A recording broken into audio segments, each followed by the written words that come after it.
So not all the time you determine the modulus elasticity. So basically you use empirical equation to calculate the modulus elasticity. So I will talk about it in a few minutes. But the thing is that when you're dealing with, for example, high strength concretes, when the strength of a concrete beyond those which are covered in the design codes, then you need to determine the elastic modulus of the concrete itself, okay, in order to do the design more accurately. So this is, we talked about, chord modulus. In laboratory, you can determine the modulus elasticity using experiments. Next, I want to talk about some of the simple models you can use to estimate the modulus elasticity of the concrete. So we know the concrete is a composite material. So we talk about, if we consider ordinarily, we consider as two-phase material. Okay, let's consider as mortar and coarse aggregates, right? So if we consider these as two-phase composite material, if we know the properties of each of the phase, and if we know the volume of each phase, and using some of the composite model, we can make estimation of modulus elasticity of the concrete. So first, let's consider two extreme cases. So one is called the parallel or both model. So in this case, it assumes that the two phases in the concrete, they subject to uniform strength. So in these conditions, so if we know the modulus elasticity of the cement paste, and if we know the elastic modulus of aggregate, and we know the relative volume of the paste and aggregate, and then you can determine you can estimate the modulus elasticity of a concrete. The other extreme cases, it's called the series or Ross model. So in this model, it assumes that both phases in the concrete are subject to uniform stress. Okay, so this is the model here. So in this case, so if we know the modulus elasticity of the cement paste and aggregate, and if we know their relative proportion, again we can estimate the modulus of elasticity of a concrete.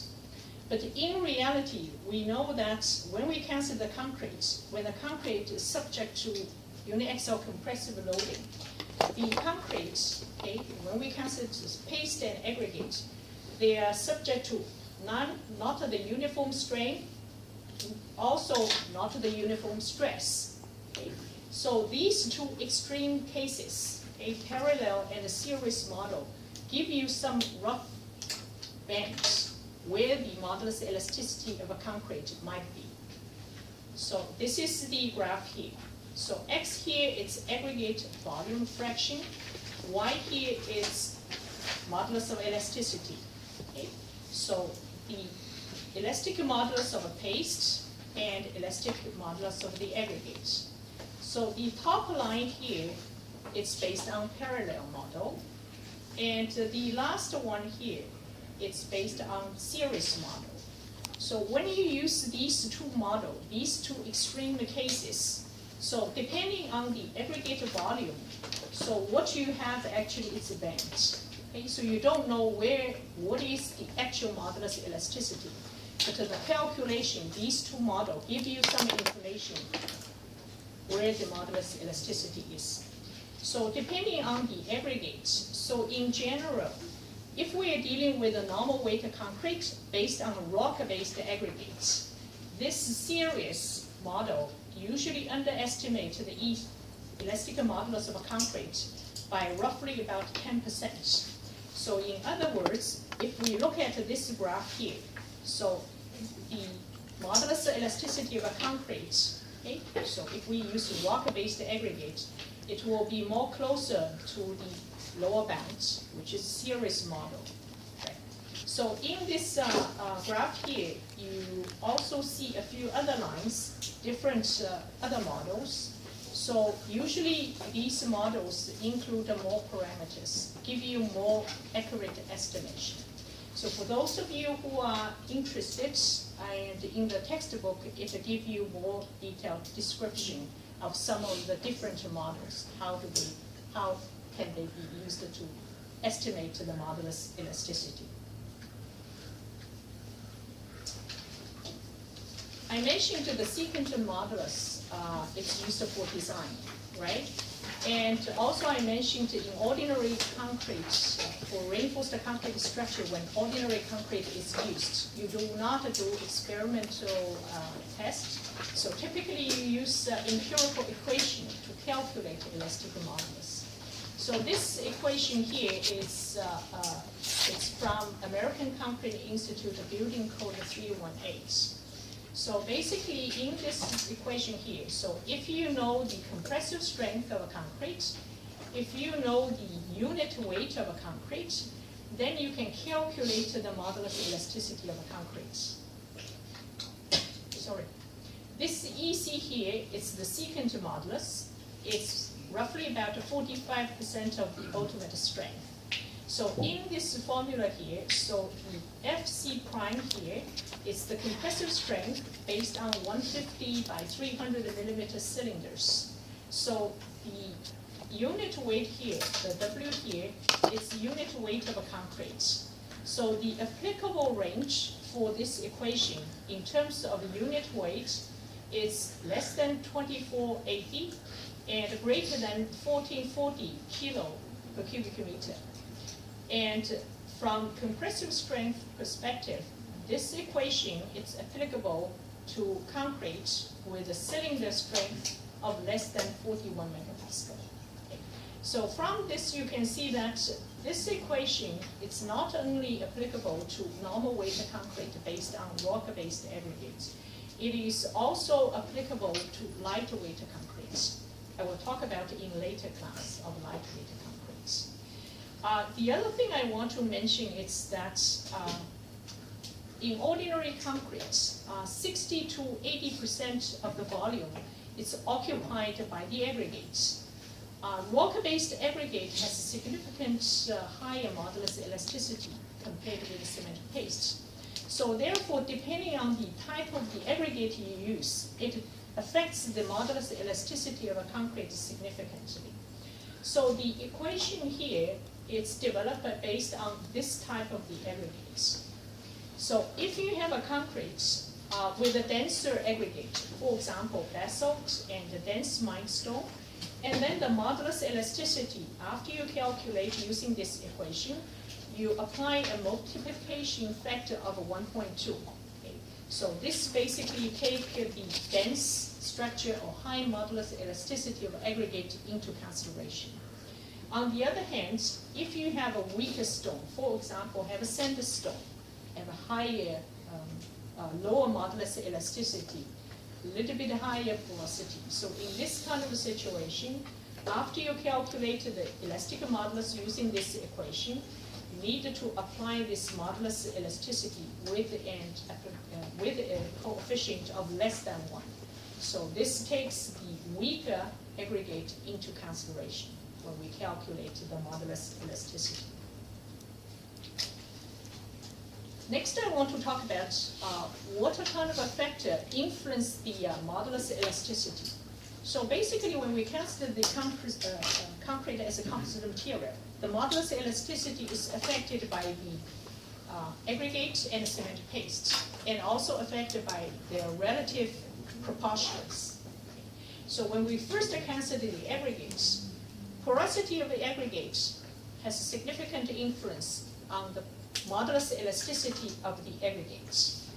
And the other thing, because of the aggregates, okay, so depending on the type of the aggregate, you can have a different modulus elasticity.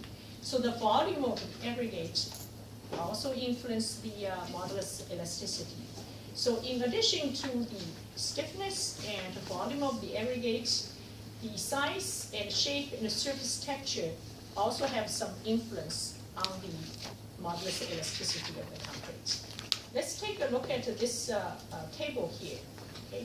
So you can see that for normal weight rock-based aggregates, so the modulus elasticity is 70 to 140 gigapascal.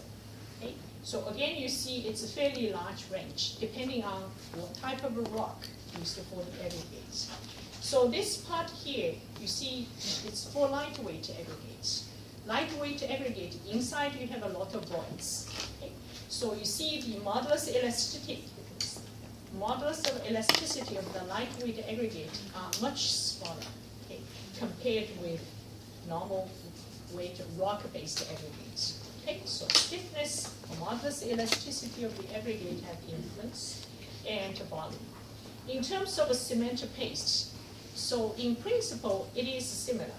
Porosity influences the strength and modulus elasticity. So a number of factors influence the porosity. So one very important thing is water to cement ratio, right? So this one we all know. The other thing is we talked about early on, depending on whether you have a concrete with air entrainment or not air entrainment.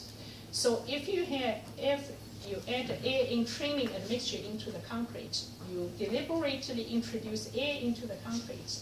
With the increase of air contents, the modulus elasticity will also be reduced, right?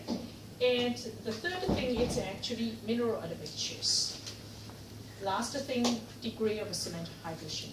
So all these, to different degrees, affect the porosity of the cement paste. So it affects the strength and elastic modulus. So let's take a look at this table here, continue. So we talk about the aggregates. So for the cement paste, depending on the water to cement ratio and the degree of cement hydration, the modulus elasticity of a cement paste is in this range. So now we put these two things together. So when we put the aggregate and the cement paste together, normal weight concrete based on rock aggregates, modulus elasticity of the concrete, it's roughly about 14 to 42 gigapascal. So when we're dealing with the porous, lightweight aggregates, the modulus elasticity will be much lower. Okay? So we will talk about it in later class. So at this point, so I just want to briefly mention, when you have a different modulus elasticity, different aggregate, it has significant influence on the modulus elasticity of the concretes. So in addition to the aggregate and the cement paste, the other thing which influences the modulus elasticity is actually the interface transition zone. So we know that in the interface transition zones, you have higher porosity and less unhydrated cement particle, or CSH, and more crystalline components such as ettringite and calcium hydroxide. And also it is possible to have a pre-existing microcracks. So therefore all these things I've mentioned have influence on the modulus elasticity. The other thing I want to mention is moisture condition.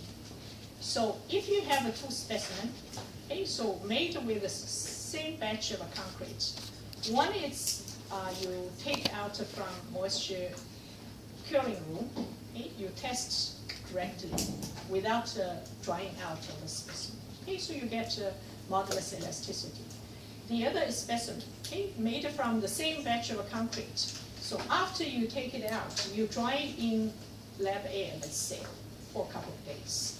So when you compare dry concrete and wet concrete, the modulus elasticity will be different.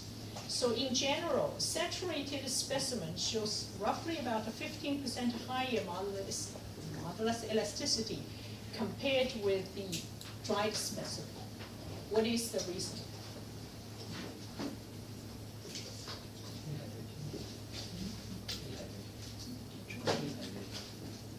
Can you speak aloud? So complete hydration. you only take out dry in air for a couple of days.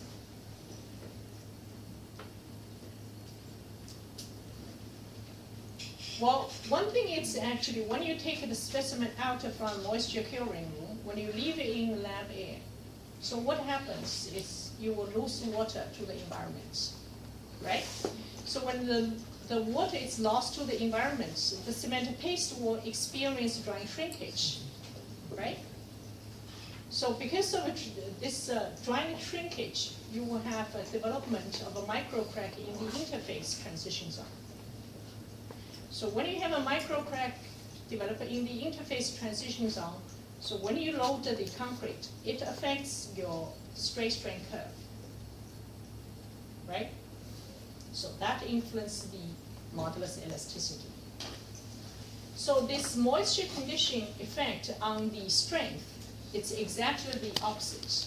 So if you have a two specimen, okay, made with the same batch of concrete, one is dry, one is wet. So when we're dealing with the compressive strength, the dry concrete will show higher strength compared with the wet specimen. So the explanation giving that the dry concrete specimen will have a higher strength is that with the loss of water, the calcium silicate hydrates, the bond becomes improved. So that leads to higher compressive strength of the concrete. So this is two opposite effect, how the moisture of the concrete influence the strength and modulus elasticity. So these are actually, the first three actually is related to the material. So this is the moisture condition. The other thing actually influence the modulus elasticity is testing parameter. So depending on the loading rates, so in ordinary situation, if we test the concrete specimen under static loading conditions, the difference of testing concrete in static condition when you test a specimen, roughly about 2 to 10 minutes. So in this kind of conditions, the effective loading rate does not significantly influence the properties of a concrete. However, if you change the loading rate substantially, that will possibly affect the modulus elasticity. So let's take a look at this graph here. X here is the concrete strength. So Y here is the ratio of a concrete stress to cylinder strength. Okay? So basically you can see here you have 4 lines here. So these lines are determined at a different loading rates. So this is 0.001 okay, per minute, and this is per hour and per day per 100 days. Okay? So you can see that, so this means loading faster, right? So this is loading rate slower, right? So you can see that with the increase of a loading rate, so what you see is that the curve shifted to the left, right? So when you have reduced the loading rate, the straight strain curve, the ascending portion is shift to the left. So when it's shifted left from modulus from this straight strain point of view, so basically it's have a higher slope. So it has a higher modulus elasticity. Okay? So therefore, with the increase of a loading rate, the modulus elasticity either increase or does not have a significant change, depending on what are the difference, right? So if you have increased the loading rate to a very fast range, so with the shift of this straight strain curve to the left, it increases the elastic modulus.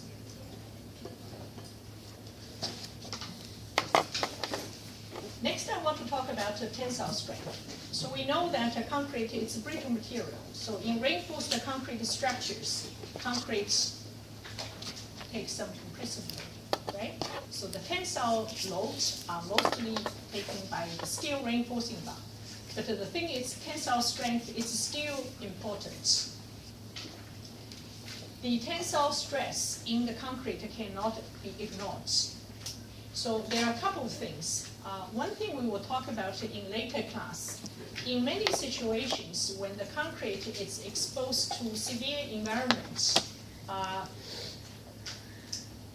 when you have a reaction product formed when the concrete is subject to exposed to severe environments, in many situations, these reaction products formed in the concrete can cause the internal stress. When the internal stress exceeds the tensile strength, you have cracking. So therefore, cracking, it is important from durability point of view. The other thing is we talked about in previous class, and concrete after 7 days of moisture curing, you leave it in the environment. So drying shrinkage is characteristics of the concrete in practical application. So if you have a specimen, okay, so if it's not restrained, if it's exposed to dry air, so it will have a drying shrinkage, the specimen will become shorter, right?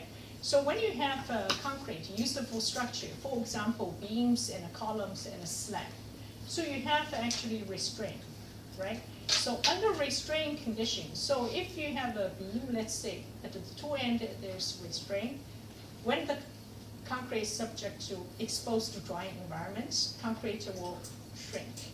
But due to the restraint, you have a tensile stress developed in the system.